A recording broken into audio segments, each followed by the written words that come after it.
So I wanted to like this one. I really, really did, but I cannot recommend it. I'm going to say don't buy it. Now, before everyone jumps in the comments, don't tell me how to spend my money. This is my opinion. If I was to give you advice, if I was to recommend something, I don't recommend this game. But I've done this Do Not Buy series for a long time, and that's why it's in the title. It's not me saying don't spend your money on this. It's me saying I don't like this game. I wouldn't recommend it for you to buy, but obviously at the end of the day, it's entirely up to you. Go out and buy it if you wish. And I have to give a massive thank you to the guys at Lurkit and also the devs and publishers, because I was given a free key to play this, and they gave me the version of the game that comes with the year one pass, which I'm also going to say is a massive letdown because I've done a little bit of reading into it and it basically gives you nothing. So with Homeworld 3, it's been a long time coming. I've had this game wishlisted for a long time, and it finally released. It's exciting, but I got 3 missions into this game and I've packed it up already, and I will probably never return to the game. And it's not necessarily because of the gameplay. The gameplay is cool. You get big battles and things like that, and the gameplay itself is fun. It's everything around that makes it a bad game, in my opinion. The first thing is there are 13 missions in total in this entire game, which is averaged to last around 6, maybe 7 hours in the campaign. Now what happens is, or what happened for me, was I spent more time in the tutorial, which I felt was a little bit dragged out, but I spent more time in the tutorial than what I did completing the first 2 missions of the 13 mission campaign. And by the time I got to mission 3, I spent about 5 minutes on that mission, and then I was just like, no, I can't do this anymore, because when you are playing the campaign missions, you're only going to have control of everything for about 40% of the time you spend in that mission. There are so many times where they just take control off you, show you stupid cutscenes, and by the time you get to mission 2, and even in mission 3, as soon as enemies approach, you get a cutscene for them. You lose control so often in this game from what I have played, and I've looked through the reviews, I've watched videos and stuff, and people say that it doesn't change throughout the whole of the campaign. So where the campaign is estimated to last around 7 hours, you're probably only going to actually get to control everything for about 3. And this game, base edition, is going to cost you £50. They are then charging you an extra £16 for the year one pass. And guess what that year one pass contains? Because there's a full roadmap for it and everything.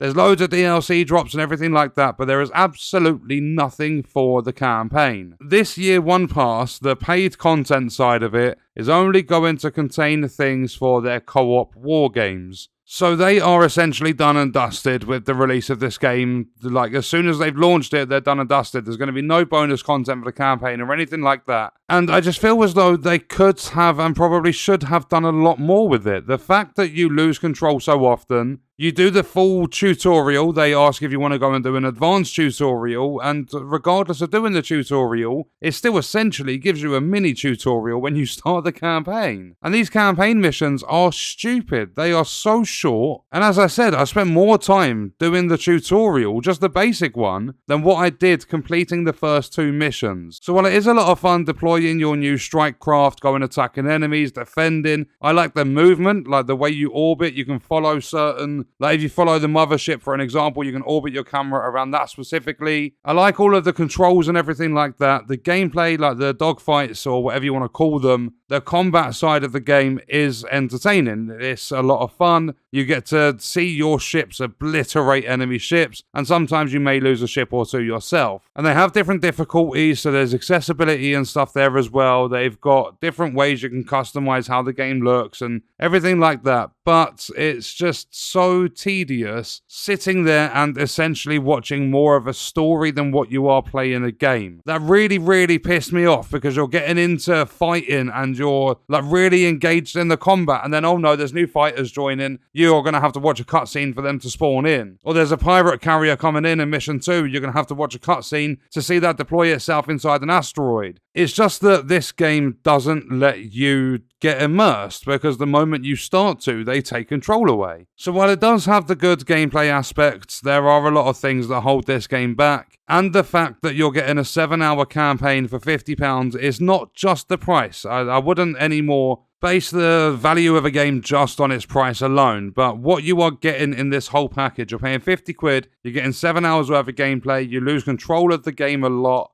The missions are really, really short. There's only 13 in the story. The Year 1 pass isn't going to contain any extra campaign missions or anything like that. As a whole, this game is 100%, in my opinion, not worth buying, and that's why my recommendation is that you do not buy Homeworld 3. It's unfortunate because the gameplay can be quite fun, but there's just so much that holds this game back, I can't recommend it. And what we're going to do is leave that video there. Let me know your thoughts and stuff about Homeworld 3 in the comments, and I'll see you guys in the next one. I hope you enjoyed it. Thank you for watching.